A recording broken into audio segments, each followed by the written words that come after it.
अस्सलाम वालेकुम, क्या हाल चाल है मेरी जान, कैसे हैं आप सब मेरे बेटे। तो मेरे मुसलमानों का सबसे पहला सवाल ये था कि सर टेस्ट का सिलेबस क्या होगा। तो टेस्ट का सिलेबस यार एसएच मैंने आपको बता दिया था कि इस चैप्टर में से कोई इतना बहुत ज़्यादा सिलेबस नहीं है, बहुत कम सिलेबस ही है। इंटरनल एनर्जी का जो टॉपिक है उसको मेरा बेटा हम स्टार्ट करते हैं। उसके बाद आइडियल गैस इक्वेशन, उसकी इंटरप्रिटेशन से मैं थोड़ा सा स्टार्ट करूंगा। हम लोगों ने मेरा बेटा प्रेशर ऑफ अ गैस की इक्वेशन को बड़े अच्छे से पढ़ लिया, और इवन कि आपकी बुक में ये चीज़ मेंशन है, आपके सिलेबस में मेंशन है कि भाईजान ये चीज़ भी साबित करके बताएं कि जो आपका प्रेशर है वो डायरेक्टली प्रोपोर्शनल होता है टेम्परेचर के। तो इस चैप्टर में जो कॉन्स्टेंट्स हैं उनकी वैल्यूज याद करना, इट्स अप टू यू।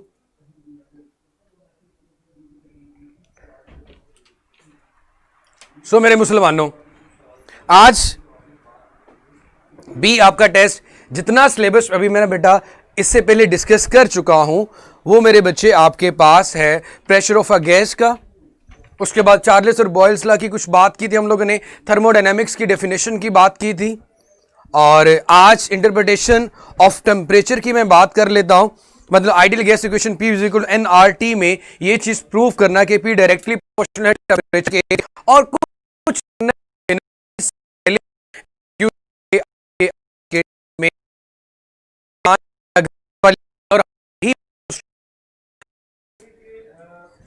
जी मेरा बेटा, मैं सारे प्रोसेसेस को दोबारा से रिपीट कर देता हूँ, कोई परेशानी वाली बात नहीं। मैंने बोर्ड पे लिख दिया है। सिलेबस में मेरा बेटा मैंने ये बताया कि कल जो टॉपिक्स पढ़ चुके थे वो और आज के 2 टॉपिक्स इंक्लूड होंगे। एक्चुअली इस चैप्टर में कोई इतनी बड़ी बात नहीं है, बहुत छोटे छोटे टॉपिक्स, बहुत छोटी छोटी चीज़ें हैं, और इससे रेलिवेंट जो आपके नोट्स है मेरा बेटा, मैंने वो भी कहा था कि वो आज इंशाल्लाह क्लास के जैसी एंड होगी उसके बाद खाना खाने तक, मतलब 1-2 बजे तक इंशाल्लाह मैं अपलोड कर दूंगा। तो मेरे मुसलमानों घबराना नहीं। सबसे पहले आप लोगों ने एक छोटी सी चीज समझनी है, और उसके बाद मेरी जान में आप लोगों को बाकी चीजें बताता हूं। आपके सिलेबस के अंदर लाइट वाले चैप्टर का टेस्ट नहीं हुआ मेरा बेटा, मुझे दोबारा से ये चीज बताइएगा। मेरे ख्याल में तो हो गया था मेरा बेटा, आप कैसे कह रही हो। अच्छा जी, interpretation of temperature specially mention है आपके सिलेबस के अंदर कि भाईजान आप ये चीज़ साबित करके बताएं कि प्रेशर इज डायरेक्टली प्रोपोर्शनल है टेम्परेचर के। इवन कि इसके बारे में कल भी बात हो चुकी थी, और जब हमने चार्ल्स और बॉयल्स लॉ की बात की थी। इंटरप्रिटेशन ऑफ टेम्परेचर में चार्ल्स और बॉयल्स लॉ की बात करते हैं। हमारे पास आइडियल गैस की इक्वेशन है PV is equal to nRT।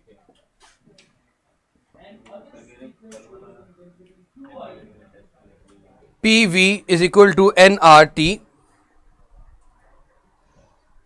Ideal gas constant R जिसकी वैल्यू आपके पास होती है मेरा बेटा 8.314 जूल पर मोल पर केल्विन। चलिए मेरा बेटा, जैसे ही हमारा आज का टॉपिक एंड होगा, at the end of lecture मैं आप लोगों से वोटिंग करवा लूँगा। आप लोगों की मर्ज़ी के मुताबिक आप जिस चैप्टर का टेस्ट कहेंगे उसी चैप्टर का टेस्ट होगा, जिस चैप्टर का आप टेस्ट कहेंगे उसी चैप्टर का टेस्ट होगा, जिस चैप्टर का आप टेस्ट कहेंगे उसी चैप्टर का टेस्ट होगा। अब मेरे बच्चे प्लीज़, अब आप लोगों ने थोड़ा सा हौसला रखना है।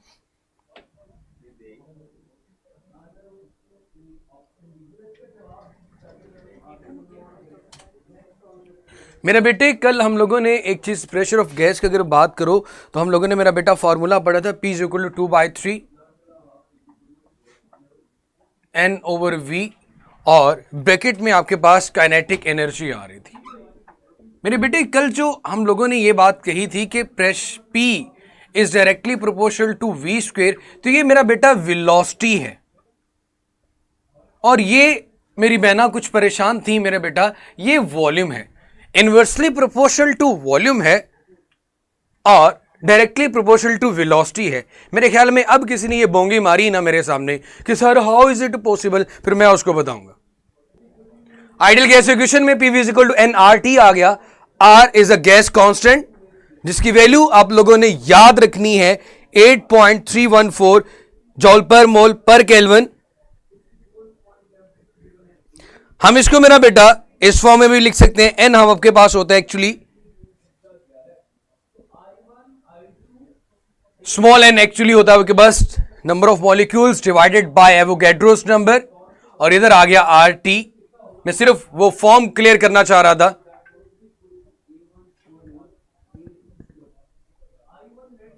अब मेरे बेटे आर ओवर एन ए, यहां से एन को सेपरेट कर दूं, और आर ओवर एन ए ये भी एक कांस्टेंट है जिसे कहते हैं बोल्ट्जमैन कांस्टेंट, और उसके लिए के का एक सिंगल लेटर यूज कर लेते हैं एन के टी।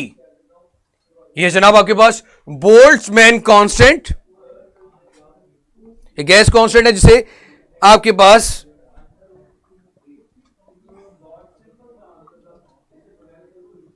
जनाब इसकी वैल्यू आपके पास होती है मेरा बेटा 1.38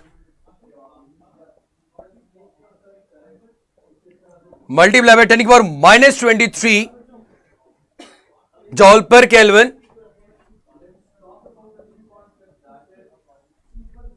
जनाब उसके बाद इक्वेशन को देखा जाए तो हमारे पास इक्वेशन बन रही है यहां पे P V is equal to n के T, P V is equal to n के टी। इसे मैं इक्वेशन नंबर 1 का नाम दे देता हूं।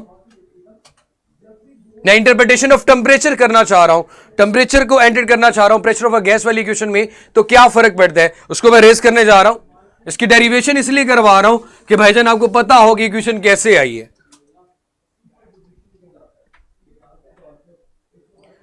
जनाब आपने प्रेशर के लिए प्रेशर ऑफ अ गैस की इक्वेशन पढ़ी, P is equal to 2/3 N over V, साथ आ गई एवरेज काइनेटिक एनर्जी। यहां पे है PV, तो इधर भी मैं PV बना देता हूं। साथ क्या आ गया मेरा बेटा आपके पास 2/3 N बचा इधर काइनेटिक एनर्जी। अगर आप देखो किसी भी दो इक्वेशंस की अगर लेफ्ट हैंड साइड सेम हो तो राइट भी सेम होती है। इसे मैं इक्वेशन नंबर 2 का नाम दे देता हूं। And then by comparing equation 1 and 2, by comparing equation 1 and equation 2, इन दोनों को कंपेयर करने से हमारे पास ये जनाब बन रही है एन के T is equal to 2/3 N into average kinetic energy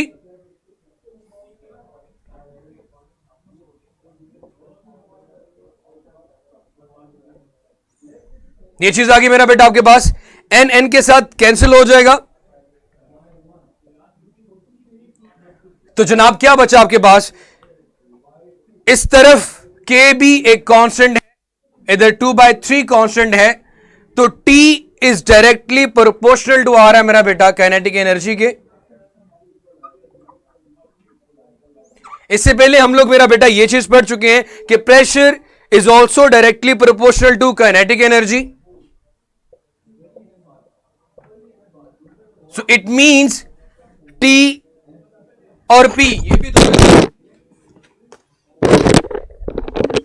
T और P ये भी दोनों एक दूसरे के डायरेक्टली प्रोपोर्शनल होंगे। Temperature is directly proportional to kinetic energy proof कर दिया, तो इन दोनों से रिजल्ट से हम ये रिजल्ट भी डिराइव कर सकते हैं। तो ये जनाब आपका एक टॉपिक आपके सिलेबस में शामिल था, लिखा हुआ था, उसकी बात करनी थी। इसके बाद मैं आपको इंटरनल एनर्जी करवाऊंगा और उसके बाद जनाब आप लोगों की कीमती राय ली जाएगी कि टेस्ट कौन सा होगा। और अगर वो कीमती राय इंसानों की तरह बता दी गई then everything is fine, otherwise मेरा बेटा फिर मैं अपनी मर्जी से टेस्ट बना लूंगा।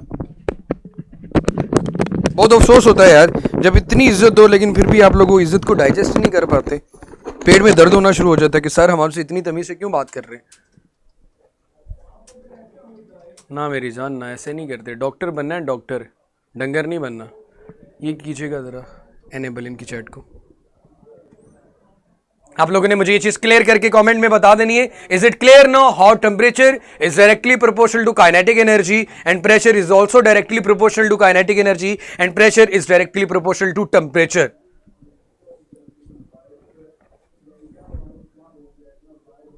और जो चीज पढ़ा दी जाए, इट्स योर रिस्पॉन्सिबिलिटी कि उसको एक दफा एटलीस्ट मेरा बेटा घर में जरूर पढ़ा करे. इंटरनल होता है मेरा बेटा, इंटरनल एनर्जी का मतलब the sum of all kind of energies, the sum of all types of energies. So मेरे बेटे, इंटरनल एनर्जी को हम अपनी इस बुक में यू से रिप्रेजेंट करते हैं. और जब भी किसी ऑब्जेक्ट पे इंटरनल एनर्जी की बात की जाए, अरे मेरे भाई ज्यादा मेरी बातों को दिल पे लेने की जरूरत नहीं मेरा बेटा, मैं सिर्फ सीरियस होने की कोशिश कर रहा था और अब होने नहीं दे रहे मुझे. नहीं बेटा, अपना बेटा ऐसी कोई बात नहीं है, सिर्फ और सिर्फ क्लास को थोड़ा सा कभी कभी कंसंट्रेट करवाने के लिए बोलना पड़ता है, इसलिए मेरा बेटा चिल करें. फिलहाल हम बात कर रहे थे मेरा बेटा sum of all types of kinetic energy, और अगर उसमें ऐड कर दी जाए सारी पोटेंशियल एनर्जीज तो हमारे पास मेरा बेटा बन जाता है वो sum of all kinetic energies and sum of all potential energy which is equal to internal energy. आप लोगों से तो भाई मोहब्बत ही बहुत है, अल्लाह खैर ही करे. कल को मुफ्त इलाज भी तो करवाना है ना. उसके बाद मेरा बेटा आपके पास 3 तरह की काइनेटिक एनर्जी है. एक मेरा बेटा हम बात करते हैं ट्रांसलेशनल काइनेटिक एनर्जी की. अब आपको कल का कॉन्सेप्ट याद होना चाहिए कि आइडियल गैस में कौन सी एनर्जी होती है, ट्रांसलेशनल, रोटेशनल या क्या, और उसमें कौन सी कोलिजन होती है, परफेक्टली इलास्टिक. उसके बाद एक जनाब आपके पास काइनेटिक एनर्जी ट्रांसलेशन रोटेशनल होती है, और एक आपके पास काइनेटिक एनर्जी आ गई जनाब वाइब्रेशनल आ जाएगी. वीआईबी लिख देता हूं. आमीन आमीन मेरा पुत्र. वाइब्रेशनल. देखो मैंने कभी आपसे गुस्सा नहीं किया और ना करना चाहता हूं, इसलिए मेरा बेटा कोशिश किया करें कि गल सुन लिया करो भरा दी भी. आगे मेरा बेटा पोटेंशियल एनर्जी की बात करें तो भाईजान एक होती है इलास्टिक पोटेंशियल एनर्जी, क्योंकि भाई गैस मॉलिक्यूल्स रैंडमली मूव करते हैं तो उनमें इलास्टिक पोटेंशियल एनर्जी नहीं होगी. इलास्टिक पोटेंशियल एनर्जी होती है ड्यू टू स्पेसिफिक पोजीशन, तो यहां पे ऐसा कुछ भी नहीं है. ग्रेविटेशनल पोटेंशियल एनर्जी की बात करें तो मेरा बेटा ये भी नहीं होती. अगर पोटेंशियल एनर्जी की बात करें मेरा बेटा इलेक्ट्रोस्टैटिक पोटेंशियल एनर्जी, तो आई डोंट थिंक सो कि यहां इसके अंदर किसी भी ऑब्जेक्ट में इलेक्ट्रोस्टैटिक पोटेंशियल एनर्जी, क्योंकि दोनों ऑब्जेक्ट जितने भी यहां पे मॉलिक्यूल्स मौजूद हैं ये एक दूसरे के साथ कॉन्स्टेंटली फोर्स न भी लगाए जाते.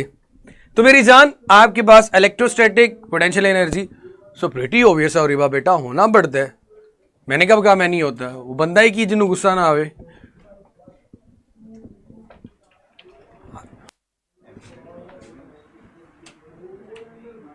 हर इंसान की अपनी तबीयत होती है, अपने मिजाज होते हैं मेरा पुत्र.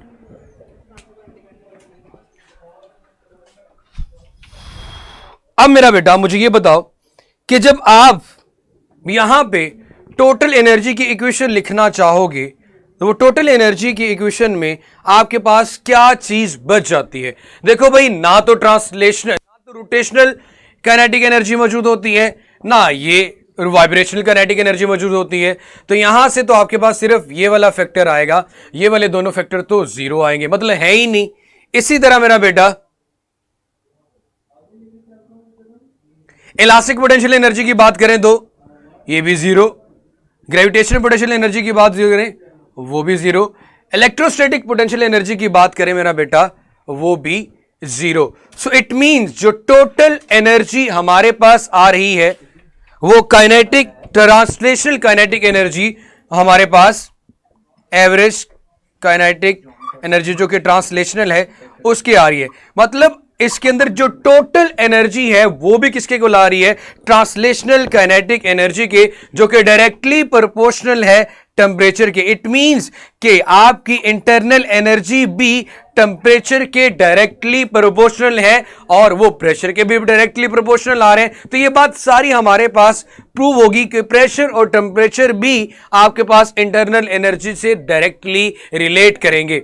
और हम लोगों ने देख लिया कि जब भी किसी ऑब्जेक्ट पे टोटल एनर्जी कैलकुलेट करें तो उसमें मौजूद सारी काइनेटिक और पोटेंशियल एनर्जीज को ऐड किया जाता है। हम आइडियल गैस की बात कर रहे थे, उसमें सिर्फ और सिर्फ आपके पास ट्रांसलेशनल काइनेटिक एनर्जी मौजूद होती है, रोटेशनल एंड वाइब्रेशनल दोनों को जीरो कर देंगे। सिमिलरली अगर हम बात करते हैं मेरा बेटा all kind of potential energies, तो मेरे बच्चे यहां पे किसी किस्म की कोई पोटेंशियल एनर्जी मौजूद नहीं है, इसलिए मैंने सबके साथ 0 0 इंडिकेट करके ये चीज जाहिर की है कि यहां पे पोटेंशियल एनर्जी की वैल्यू 0 है। तो हमारे पास जो काइनेटिक एनर्जी आ गई या टोटल एनर्जी आ गई मेरा बेटा, total internal energy is a state function. Important point इसके बारे में,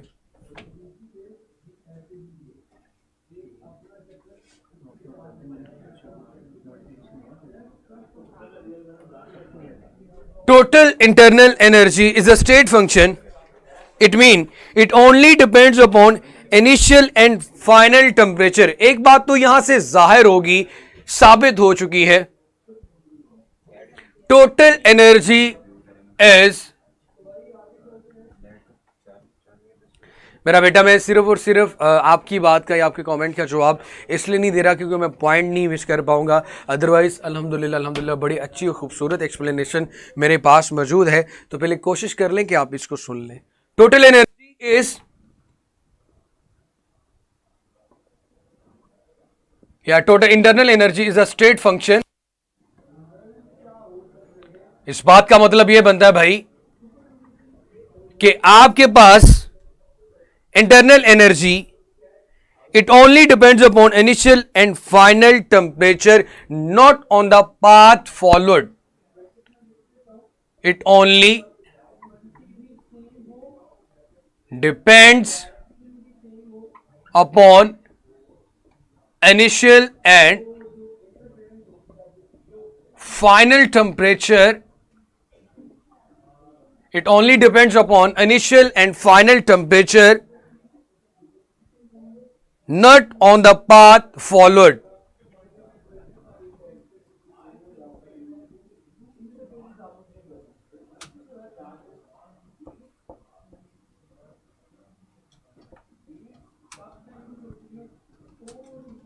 सो मेरा बेटा इंटरनल एनर्जी दो ही चीजों पे डिपेंड करती है कि टेम्परेचर कितना आएगा। टेम्परेचर ज्यादा है इंटरनल एनर्जी भी ज्यादा होगी, टेम्परेचर कम है इंटरनल एनर्जी भी कम होगी। ये जो पॉइंट लिखा अभी हमने लोगों लास्ट में, तो यहां पे दोबारा से कुछ चीजें डिस्कस कर देता हूं मेरा बेटा। हम दो पॉइंट्स की बात करते हैं, ए और बी। ये पॉइंट ए है और ये पॉइंट बी है। हमने कहा ए से बी तक अगर इंटरनल एनर्जी की बात करनी है वो सिर्फ और सिर्फ टेम्परेचर के डिफरेंस पे डिपेंड करती है।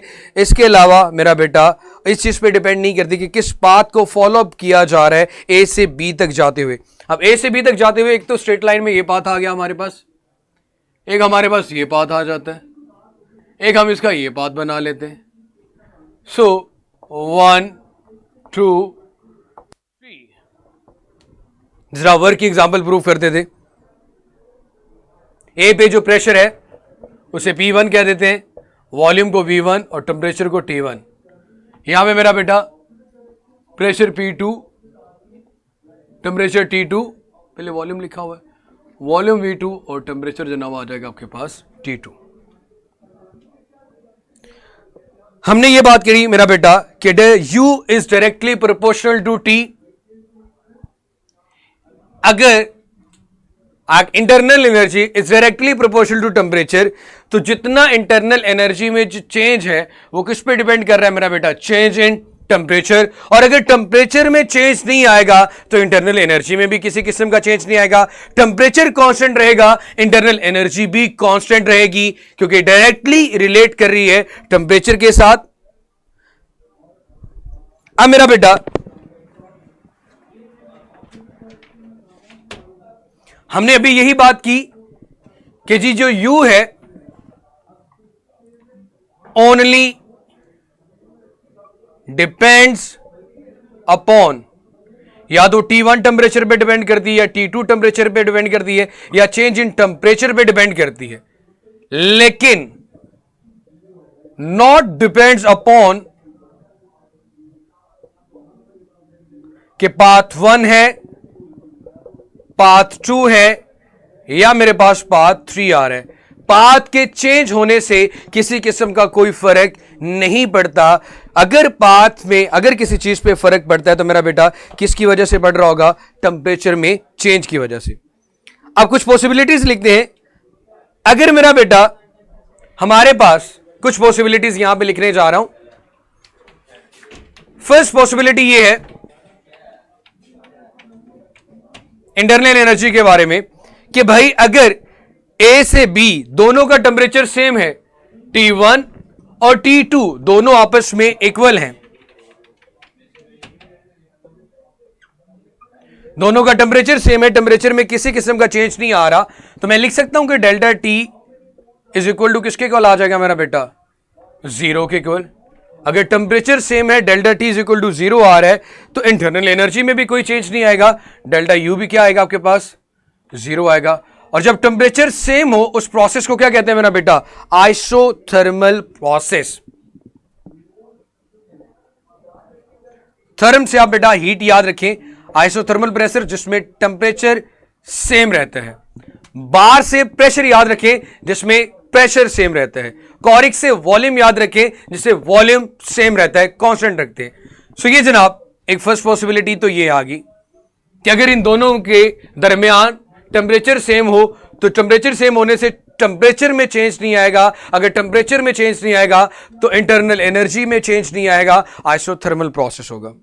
मैं यहां पे ये नहीं कह रहा कि इंटरनल एनर्जी 0 है, मैं चेंज की बात कर रहा हूं कि उसमें चेंज, डेल्टा का साइन रिप्रेजेंट करता है चेंज को। उसके बाद जनाब अगर T2 ये वाला टेम्परेचर T1 से ज्यादा हो, यह भी पॉसिबिलिटी हो सकती है।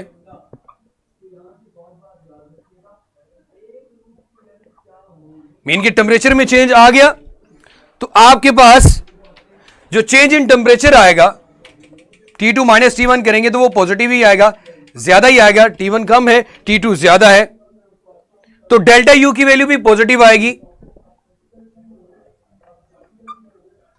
जब चेंज इन टेम्परेचर पॉजिटिव आए, डेल्टा यू भी पॉजिटिव आए, मीन के इंटरनल एनर्जी इंक्रीज करे, अपवर्ड एरो इंडिकेट कर रहा है इंटरनल एनर्जी इंक्रीज कर रही है, तो ऐसे प्रोसेस को एडियाबैटिक कंप्रेशन कहते हैं। एडियाबैटिक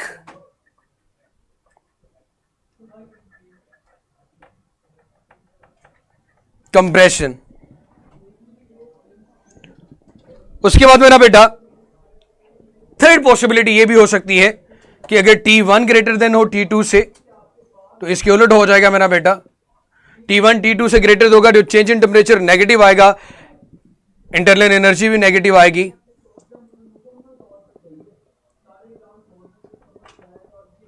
इंटरनल एनर्जी डिक्रीज भी करेगी। सो भाई ये एडियाबैटिक एक्सपेंशन होगी।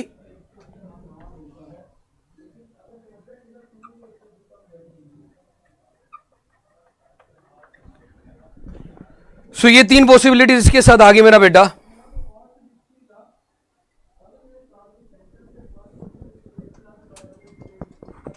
ये हम लोग यहां पे आइडियल गैस इक्वेशन में एक चीज ये भी याद रखिए कि मोनो एटॉमिक गैस मॉलिक्यूल्स की बात करते हैं। इन केस अगर ऐसा आ जाए कि डाई एटॉमिक गैस मॉलिक्यूल्स की बात की जाए तो मेरा बेटा उसमें हर तरह की काइनेटिक एनर्जी होती है, रोटेशनल भी होगी, वाइब्रेशनल भी होगी और ट्रांसलेशनल भी होगी। इवन कि मेरे पास एक एमसीक्यूज भी है, I diatomic gas molecule has kinetic energy rotational, vibrational या फिर आपके पास ट्रांसलेशनल, तो उसमें ऑल आएगा डायटोमिक के लिए। All kind of kinetic energies.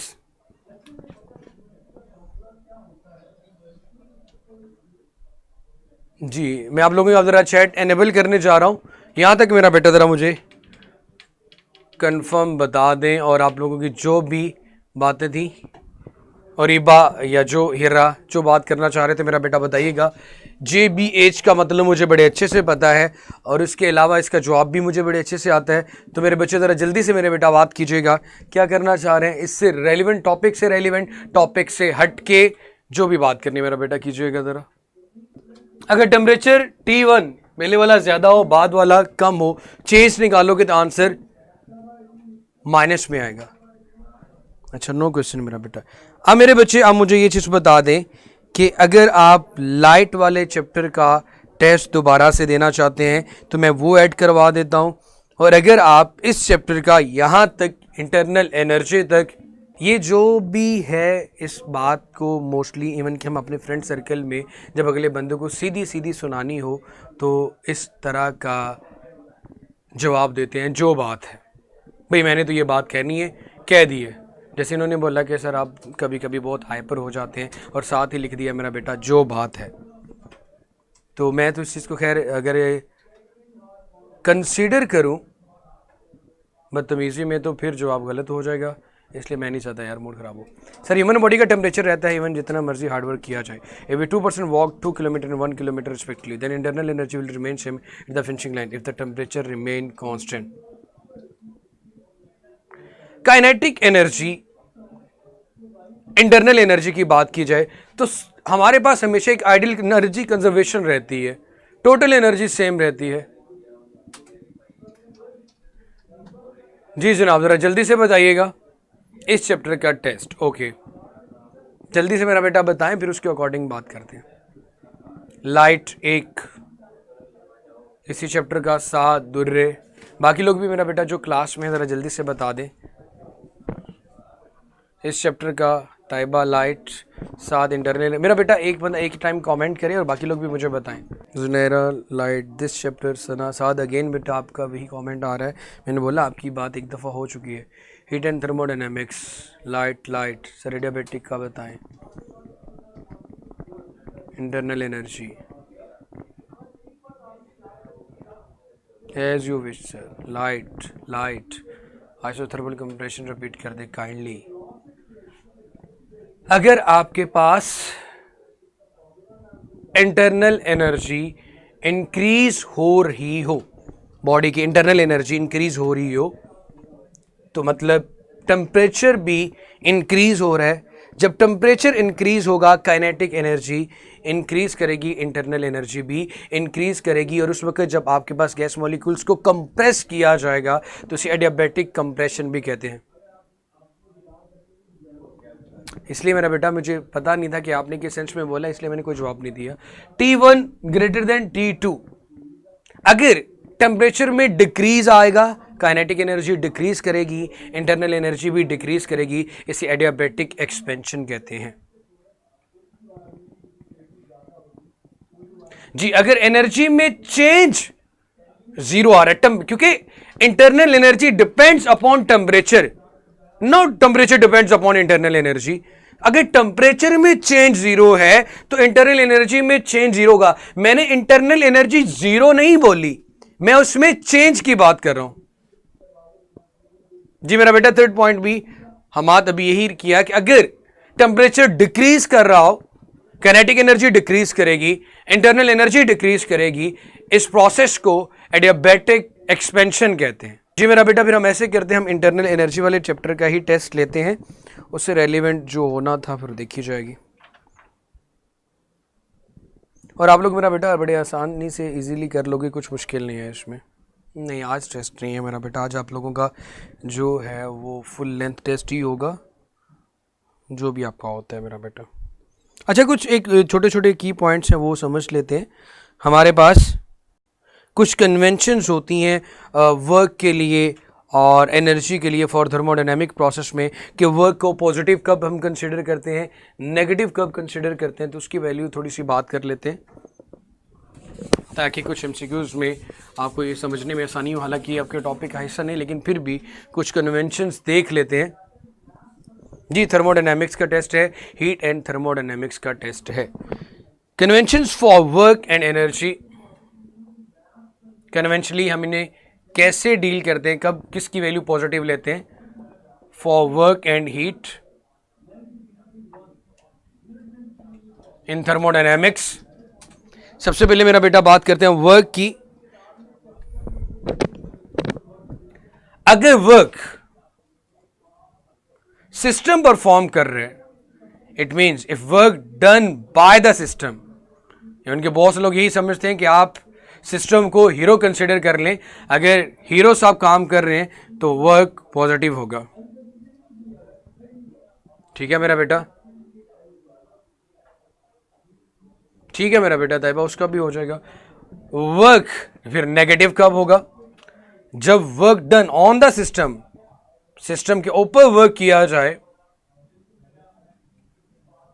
तो उस वक्त हम उस वर्क को नेगेटिव लेंगे।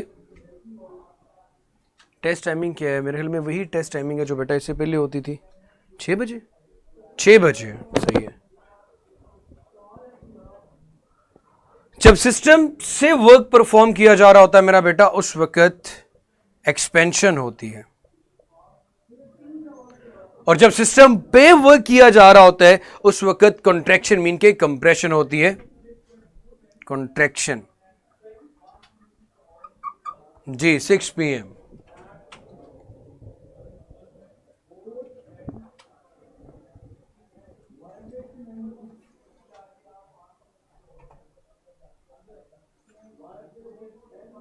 इसी तरह मेरा बेटा अगर आप सिस्टम को हीट प्रोवाइड कर रहे हो तो उसको हम पॉजिटिव कंसीडर करते हैं। हीट के बारे में देखें, क्यू कब पॉजिटिव होगा, जब आप सिस्टम को हीट प्रोवाइड कर रहे हो गिवन टू सिस्टम,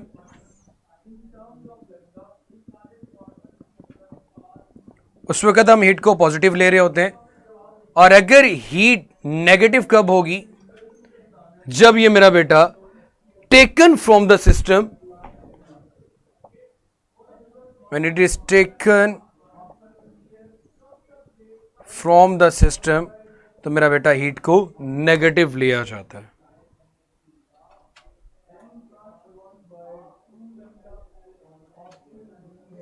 इसमें जो टोटल एनर्जी है वो हमारे पास इक्वल होती है क्यू, हीट की बात की जाए फर्स्ट लॉ ऑफ थर्मोडायनेमिक्स की फॉर्म की, so delta Q is equal to delta U plus work.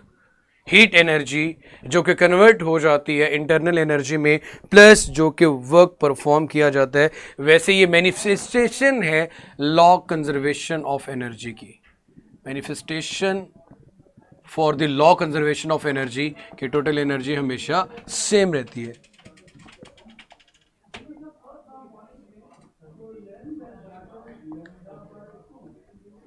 चले मेरा बेटा,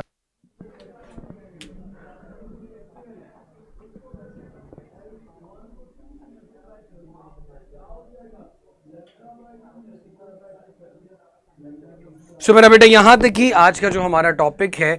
इससे नेक्स्ट इंशाल्लाह फिर हम कल देखेंगे। आज का आपका जो टेस्ट है वो हीट एंड थर्मोडायनेमिक्स में होगा।